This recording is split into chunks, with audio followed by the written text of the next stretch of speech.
రాబోయే సంవత్సర కాలంలోనే నారా లోకేష్ ముఖ్యమంత్రి కాబోతున్నారట.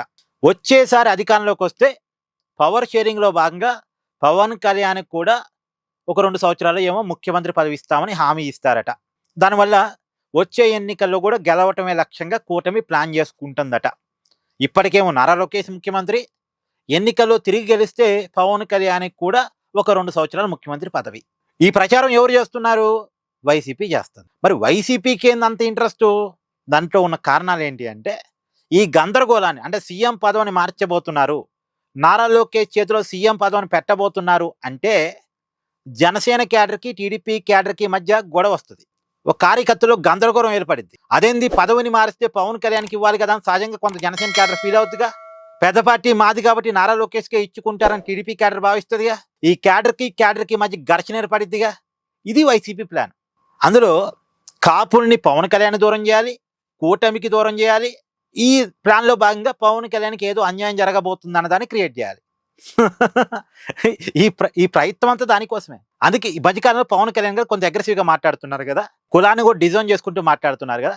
దానికి కారణం కూడా నారా లోకేష్ సీఎం చేసినప్పుడు జన సైనికుల నుంచి లేదో కాపుల నుంచి తిరుగుబాటు రాకుండా ముందే పవన్ కళ్యాణ్ జాగ్రత్త పడి ఇలా చేస్తున్నారట. ఈ పకోడీ గాలికి ఇవన్నీ ఎవరు చెప్తున్నారండి? పకోడీ ప్రచారాలు కాకపోతే పకోడీ గాలు చేస్తున్న పకోడీ ప్రచారాలు. సీఎం పదవిలో మార్పు ఉండదు. ఇప్పటికీ లోకేష్ ఎన్నిసార్లు చెప్పుంటారు ఈ మాట, పవన్ కళ్యాణ్ ఎన్నిసార్లు చెప్పుంటారు ఈ మాట. చంద్రబాబే సీఎంగా ఉంటారు, చంద్రబాబు నాయకత్వంలోనే వచ్చే ఎన్నికలను కూడా ఎదుర్కొంటాం. ఈ మాటని నారా లోకేష్ పవన్ కళ్యాణ్ కలిసి ఎన్నిసార్లు చెప్పుంటారు. టీడీపీ పార్టీ పరంగా నారా లోకేష్ని ప్రమోట్ చేసుకుంటుంది. ఎందుకంటే నెక్స్ట్ లెవెల్ లీడర్షిప్ మరి ఆయన చేతిలో పెడుతున్నారు కాబట్టి ఆయన పార్టీ పరంగా ప్రమోట్ చేసుకుంటున్నారు. అంతేగాని ప్రభుత్వ బాధ్యతల్లో మార్పులు ఉంటాయని, లోకేష్ చేతిలో సీఎం పెడతారని అసలు ఎవరు చెప్తున్నారు వీళ్ళకి? ఆయన అసలు నారా లోకేష్ సీఎం కావాలన్న ఆతృత ఉంటే గింటే టీడీపీ క్యాడర్కి ఉండాలి, ఉంటే గింటే నారా లోకేష్ అభిమానులకు ఉండాలి. అదేంది వైసీపీ నాయకులకు ఉంటే నాకు అర్థం కావట్లేదు. అంటే నారా లోకేష్కి సీఎం స్థాయిని వైసీపీ ఆల్రెడీ మెంటల్గా కల్పించేస్తుంది. ఆయన ఆ స్థాయికి సరైనోడు అని వైసీపీ వాళ్ళే ప్రమోట్ చేస్తున్నారు లోకేష్ని. సో ఇదంతా దేనికోసం అంటే అంతిమంగా కూటమి కార్యకర్తలు ఒక గందరగోళాన్ని రేపటం. అసలు పోయినసారి అయితే ఈ మాట ఇప్పుడు కాదండి, పోయిన సంవత్సరం నుంచి చెప్తున్నారు.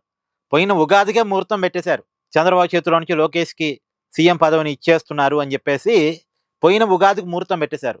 వీళ్ళు పెట్టిన ముహూర్తం ఆల్రెడీ అయిపోయింది. ఇప్పుడు మళ్ళీ కొత్త ముహూర్తం పెడతారు. ఇక పిచ్చితనం కాకపోతే ఎర్రితనం కాకపోతే అసలు వాళ్ళలో పదవులు షేరింగ్ అనేది ఇప్పుడు అసలు ఆలోచన వాళ్ళకి లేదు. వాళ్ళు చెప్తున్నారు పదే. ఒకవేళ నిజంగానే సీఎం పదవిని మారుస్తారండి, అది సీక్రెట్గా మార్చేదా?